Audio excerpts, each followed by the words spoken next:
mudah-mudahan Allah memberikan kita hidayah, mendapatkan ma'unah, mampu kita laksanakan ibadah puasa 1 bulan penuh. Allah berfirman surah Al-Baqarah, Ya ayyuhalladzina amanu kutiba 'alaikumusiyam kama kutiba 'alal ladzina min qablikum la'allakum tattaqun. Wahai orang yang beriman, diwajibkan kepada kamu berpuasa sebagaimana telah diwajibkan kepada umat-umat terdahulu. Dengan demikian kamu akan menjadi orang yang bertakwa. Pemirsa yang berbahagia, ayat ini cukup menarik. Yang diperintahkan puasa bukan pada muslim saja, tapi dia harus mukmin. Satu-satunya perintah yang mulai dengan ya ayyuhalladzina amanu khusus pada ibadah puasa, bukan pada ibadah salat, bukan pada ibadah haji, bukan pada ibadah zakat, tapi kepada orang yang melakukan ibadah puasa. Kenapa ibadah puasa ini ditujukan kepada orang beriman? Karena ibadah puasa adalah ibadah yang diserahkan pengawasannya kepada kita sendiri. Tidak ada yang mampu mengawasi kita puasa kecuali kita sendiri. Banyak orang yang menarik becak dengan 3 penumpang gemuk-gemuk. Kita pikir dia tidak mampu puasa, ternyata dia mampu berpuasa. Banyak tukang yang kuat sekali, orang jago tinju, sangat sehat, kita pikir pasti dia mampu puasa, ternyata dia tidak berpuasa. Yang mampu menguasai kita adalah kita semua. Maka demikian ibadah puasa mengajari kita untuk menguasai kita sendiri. Merubah satu kebiasaan, satu pekerjaan yang cukup berat. Demikian pernyataan Imam Ghazali rahimahullah. Oleh karena itulah Rasulullah di bulan Sya'ban paling banyak melakukan ibadah puasa sunat hampir 1 bulan penuh. Sengaja Rasul tidak memenuhkan 1 bulan agar tidak disangka Sya'ban ini sama dengan Ramadan. Kenapa Nabi banyak berpuasa di bulan Sya'ban? Untuk melatih diri sehingga tidak terkejut badannya pada waktu dia memasuki bulan Ramadan. Pemirsa yang berbahagia, ibadah puasa jangan kita melihat semata-mata pada menahan diri tidak makan dan tidak minum. Tapi sebenarnya ibadah puasa melatih kita untuk mengendalikan diri dari hal-hal yang tidak baik. Rasulullah SAW mengatakan dalam satu hadis, Arba'un man kunna fihi harramahullahu ta'ala 'alan nar wa 'asamahu min syaitan. Ada 4 situasi apabila seorang mampu mengendalikan diri dari 4 situasi ini, Allah menjamin dia tidak akan disentuh oleh api neraka dan tidak ada syaitan yang mampu mengganggunya. Pada waktu sahabat Rasulullah mendengar ucapan Nabi ini, mereka bertanya, mengendalikan diri dari mana ya Rasulullah? Rasul menjawab, yang pertama, man malaka nafsahu hina yaghdab. Orang yang mampu mengendalikan diri di waktu timbul rasa marah. Wa hina yarhab. Dia mampu mengendalikan diri di waktu timbul rasa takut. Wa hina yashtahi. Dia mampu mengendalikan diri di waktu timbul nafsu berhina. Yang keempat, wahina yarghab, dia mampu mengendalikan diri tidak melakukan suatu pekerjaan melalui jalan pintas. Pekerjaan ini pekerjaan yang cukup berat. Kenapa? Karena mampu mengendalikan diri. Kita pekerjaan al-shaum wal imsak, puasa adalah mengendalikan diri. Setiap satu pekerjaan sangat tergantung pada motivasinya. Timbul pertanyaan, apa motivasi seseorang untuk melakukan ibadah puasa? Kalau kita lihat dari hadis Rasulullah SAW, man shama Ramadan imanan wa ihtisaban ghufira lahu ma taqaddama min dhanbi. Siapa yang berpuasa Ramadan dengan motivasi iman dan mengharap ridha Allah, maka akan diampuni dosa-dosa yang terdahulu. Di hadis ini nampak 2 motivator yang mampu menggerakkan seorang mampu melakukan ibadah puasa. Yang pertama iman, yang kedua mengharap ridha Allah. bukan sekedar mengharap pahala. Kalau pahala sangat kecil, tapi waridwan minallah akbar, juga Allah di atas pahala itu semuanya. Iman memiliki akar kata sama dengan aman. Dari kata-kata aman berkembang menjadi amanah. Seolah-olah Allah mengatakan orang yang beriman, orang yang mampu mengamankan dirinya dan mampu mengemban amanah. Dengan demikian, sulitlah seorang itu mampu mengemban amanah apabila dia tidak beriman. Ibadah puasa selama 1 bulan penuh merupakan ibadah pendidikan tinggi yang mendidik seorang untuk menjadi orang yang aman. Dan yang kedua, ihtisab, mengharap ridha Allah. Selama ini orang melakukan suatu pekerjaan dimotivasi oleh gaji. Inilah yang paling banyak, berapa dibayar. Tetapi ibadah puasa, gajinya Allah sendiri yang membayarnya. Karena Rasul mengatakan, puasa adalah untukku, aku yang akan membayar itu. Pemirsa yang berbahagia, kalau kita lihat surat Al-Baqarah dari 183 sampai 185, Allah menggabungkan sasaran dan target dari ibadah puasa ini dengan 3 la'alla. Yang pertama, la'allakum tattaqun, yang kedua, la'allakum tashkurun, dan yang ketiga, la'allahum yarshudun. La'alla biasa diartikan dengan mudah-mudahan, tapi di sini lebih tepat kita katakan apabila dia berpuasa benar-benar.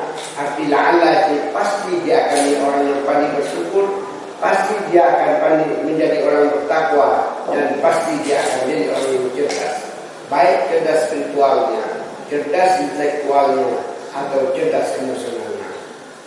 Yang pertama, target ibadah puasa menjadi orang yang bertakwa. Tidak ada satu universitas di dunia ini yang menjamin alumni-alumninya mendapat gelar takwa. Universitas Al-Azhar Mesir yang telah berusia lebih dari 10 tahun tidak mampu dan tidak bisa menjamin alumni yang menjadi orang yang bertakwa. Apalagi Universitas Islam yang ada di Indonesia, tidak ada jaminan alumninya akan menjadi orang yang bertakwa. Tapi pendidikan tinggi Ramadan, Allah memberikan jaminan, la'allakum tattaqun, pasti kamu menjadi orang takwa. Takwa taqiyah, mampu memelihara diri dan tidak ada penguasa orang lain. Saya berikan satu contoh kasus.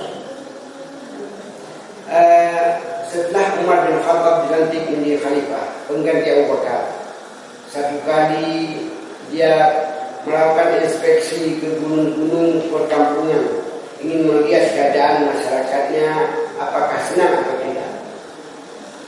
Di sekeliling gunung, Umar bertemu dengan seorang anak kecil umur sekitar 10 tahun sedang membalakan kambing dan domba. Umar mengucapkan salam dan anak tadi yang berstatus kuda menjawab salam Umar. Tapi anak itu tidak tahu kalau yang memberikan salam adalah Umar bin Khattab, presiden membesarkan Madinah pada waktu itu. Umar mencoba mengatakan pada anak, wahai anakku, kamu pengembala kambing dan domba yang cukup banyak. Aku musafir yang sedang lapar. Coba jual seekor kambing atau domba yang kau gembalai. Aku akan membayar dengan harga yang mahal. Anak tadi menjawab, maaf Pak, kambing dan domba ini bukan milik saya, tapi milik majikan saya. Umar mencoba keimanan anak tadi. Majikan itu kan tidak melihat. Kamu jual satu kubah dengan harga mahal. Bawa, tunjukkan pada majikanmu darah. Katakan, seekor kambing yang kau jual dimakan serigala. Anak tadi menjawab, fa'aina Allah, di mana Allah itu Pak? Seolah-olah anak pengembala tadi mengatakan pada Umar bin Khattab, kalau majikan saya tidak melihat, apakah Allah tak melihat? Menetes air mata Umar. Seolah-olah anak tadi ingin membacakan ayat, wa huwa ma'akum aynama kuntum. Allah selalu bersama kamu di mana saja kamu berada. Digendong anak tadi oleh Umar bin Khattab dibawa ke rumah majikannya. Sang sampai di rumah, dia beli anak tadi dan dimerdekakan. Anak tadi protes, "Pak, saya tidak mau merdeka. Saya tetap mau menjadi budak karena majikan saya orang adil, majikan saya orang baik. Apa yang saya minta dia kasih. Nanti kalau saya sudah merdeka, di mana saya mencari pekerjaan lagi?" Ini menunjukkan pada masa dahulu banyak orang yang senang jadi budak karena majikannya orang-orang adil. Tapi sekarang banyak orang ingin merdeka karena majikannya banyak orang yang tidak adil. Umar mengatakan, "Pertanyaanmu padaku, di mana Allah ikhlas yang menyebabkan kamu bebas dari api neraka nanti, dan pertanyaan itulah yang menyebabkan kamu merdeka di satu budak." Umar membuat pernyataan, pantas kambing dan domba ini selamat, tidak ada yang hilang, tidak ada yang mati karena pengembalanya seorang anak yang amanah. Maka masyarakat Madinah ini pun akan selamat dan aman apabila Umar bin Khattab ini adalah seorang pemimpin yang amanah. Saya yakin juga Indonesia akan aman dan selamat apabila pemimpin Indonesia adalah orang yang beriman dan amanah. Inilah pengertian la'allakum tattaqun. Target yang kedua adalah la'allakum tashkurun. Dengan ibadah puasa kamu akan menjadi orang yang bersyukur. Cukup banyak orang yang mengharapkan masih hidup di bulan Ramadan ini. Ternyata seminggu sebelum Ramadan Allah memanggilnya. Maka kita memanggil Allah bersyukur masih mampu melakukan berbagai macam ibadah di bulan Ramadan ini sehingga dapat mendekatkan diri kita kepada Allah. Target yang ketiga dari ibadah puasa ini adalah la'allahum yarshudun. Pasti kamu menjadi orang yang cerdas. Kecerdasan yang dimaksud generasi bukan kecerdasan intelektual semata, tapi termasuk kecerdasan spiritual yang berkaitan spiritual, akidah kita, ibadah kita, akhlak kita. Maka demikian apa yang kita lakukan ibadah-ibadah di bulan Ramadan ini sasarannya untuk memberikan kecerdasan bagi orang berpuasa. Yang kedua, kecerdasan intelektual yang berkaitan dengan otak kita. Kita sekarang tiap malam mendapatkan ceramah rohani dari ustaz-ustaz kita selesai salat tarawih. Kalau kita buka TV, kita mendengar. Buka YouTube, kita mendengar ceramah. Dan demikian selama bulan Ramadan. Mungkin bukan 3 SKS di perguruan tinggi, tapi puluhan SKS kita mendapatkan siraman-siraman rohani yang mengarahkan kepada kecerdasan intelektual kita. Yang ketiga, kecerdasan emosional, mampu bekerja sama dalam satu teamwork yang solid. Cukup indah ibadah berjamaah, tarawih berjamaah, subuh berjamaah, dan salat-salat berjamaah. Terbina hubungan jembatan hati di antara imam dan makmum, antara makmum dan makmum. Inilah target 3 macam dari ibadah puasa yang diajarkan Allah dalam Al-Quran. La'allakum tattaqun, la'allakum tashkurun, la'allahum yarshudun. Pemirsa yang berbahagia, untuk meningkatkan nilai ibadah kita pada Ramadan, Rasulullah mensyariatkan kepada kita 2 macam ibadah di bulan Ramadan ini. Ada namanya ibadah istimewa Ramadan. Habis Ramadan ibadah itu tidak ada lagi. Tapi ada yang kedua, ibadah utama Ramadan. Pengertian utama, di bulan lain Rasul pernah melakukan ibadah itu, tapi sampai bulan Ramadan Nabi menambahkan lagi bonusnya. Ibadah istimewa Ramadan hanya 2. Yang pertama salat tarawih, yang kedua zakat fitrah. 2 ibadah ini tidak ada berlain.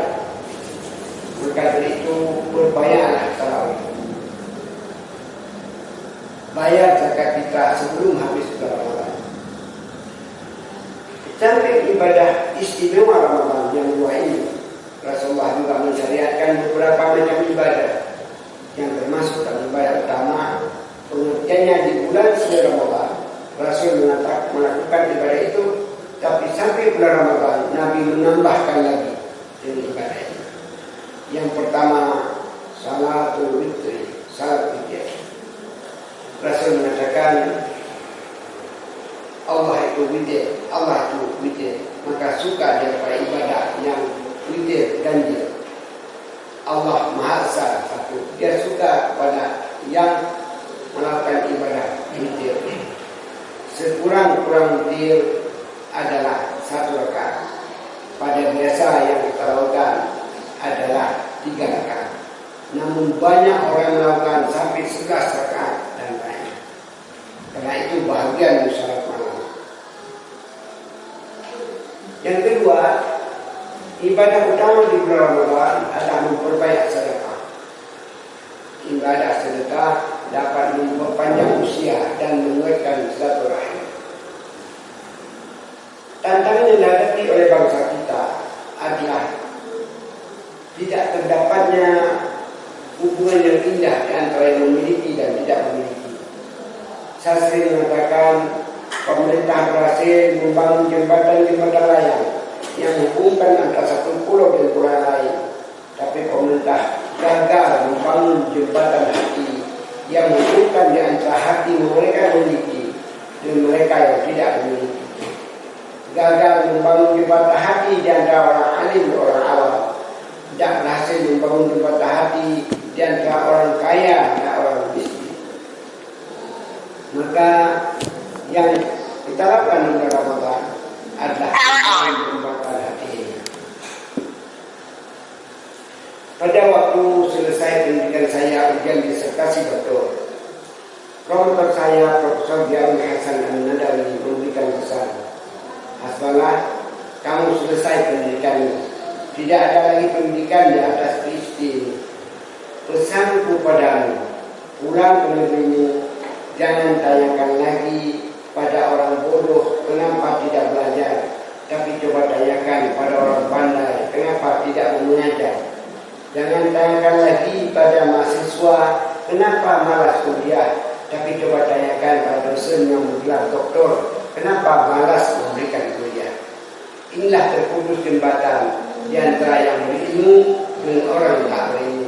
Demikian juga terputus jembatan di antara mereka yang memiliki harta dan orang-orang yang tidak memiliki.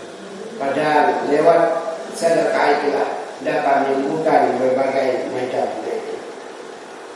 Yang ketiga, ibadah yang disukai oleh Rasulullah adalah membaca Al-Quran. Kita sering mempraktekkan tadarus Al-Quran. Al-Quran adalah mukjizat Rasulullah SAW. Al-Quran adalah SK Rasulullah SAW. Yang keempat, ibadah yang disukai Rasulullah di bulan Ramadan adalah i'tikaf di masjid. Merenung. Ini suatu ibadah di Pulau Sumatera belum bermasyarakat, tapi di Pulau Jawa i'tikaf di masjid sudah sangat bermasyarakat. Masyarakat mulai 21 Ramadan ke akhir itu mereka terus i'tikaf di masjid, merenung memikirkan apa yang telah dilakukan dan apa yang dipersiapkan untuk yang akan datang. Kita harus sadar semakin banyak hari ulang tahun yang kita rayakan, semakin pendek usia kita. Semakin banyak langkah yang kita ayunkan tanpa sadar, semakin dekat dengan kuburan. Doa yang paling disukai Rasulullah di bulan Ramadan adalah Allahumma a'inni ala dzikrika wa syukrika wa husni ibadatik. Ya Allah, bantu aku untuk selalu mengingatmu, bersyukur kepadamu dan memperbaiki ibadahku kepadamu. Inilah doa yang paling disukai Rasulullah selama bulan Ramadan. Pemirsa yang berbahagia, banyak orang yang ingin berpuasa bersama kita, tapi kadang-kadang dia tak bisa berpuasa. Kenapa? Karena Allah memberikan keringanan bagi dia tak berpuasa. Ibu yang hamil, ibu yang menyusui, apalagi orang-orang yang telah dipanggil Allah menghadap dirinya. Kita mengharapkan selama bulan Ramadan ini kita terus meningkatkan hubungan kita harmonis, baik hubungan Allah atau hubungan dengan manusia. Tapi yang paling utama, saya tekankan lagi, jangan harap dengan ibadah puasa ini Allah membalas dengan motivasi paling banyak. Tapi yang penting motivasi kita hanya dua, keimanan kepada Allah, dan yang kedua iman karena mengharap ridha Allah Subhanahu wa taala. Wa minhum man yashri nafsahu ibtigha'a mardatillah. Mereka yang setiap berbuat sesuatu hanya mengharap ridha Allah. Orang yang seperti itulah yang dipanggil Allah pada waktu dia meninggal dunia, ya ayyatuhan nafsul mutmainnah irji'i ila rabbiki radiyatan mardiyah fadkhuli fi ibadi wadkhuli jannati. Wahai jiwa yang telah sampai ke tingkat mutmainnah, kembalilah padaku, bergabunglah bersama leluhurmu yang telah mendahuluimu, dan masuklah dalam surga yang dipersiapkan untukmu. Guru saya Dr. Fain Naas, pada waktu dia mengajar tafsir dulu, dia katakan ayat ini menunjukkan tidaklah semua kematian menyakitkan, tapi justru ada kematian yang menjadi pesona, karena sudah lama dia menunggu kapan Allah memanggilnya dengan kata-kata begitu indah. Bapak Ibu pemirsa yang berbahagia, selamat beribadah puasa, selamat menikmati hidangan berbuka yang disiapkan oleh keluarga. Dan memang selama ini jarang kita bisa makan bersama anak-anak dan istri. Tapi di bulan Ramadan ketemu di meja bunda, ketemu anak, menantu, istri, cucu, lahirlah hubungan yang sangat indah, silaturahim. Rasul mengatakan, siapa yang memudah rezeki dan memberkah usia, kuatkanlah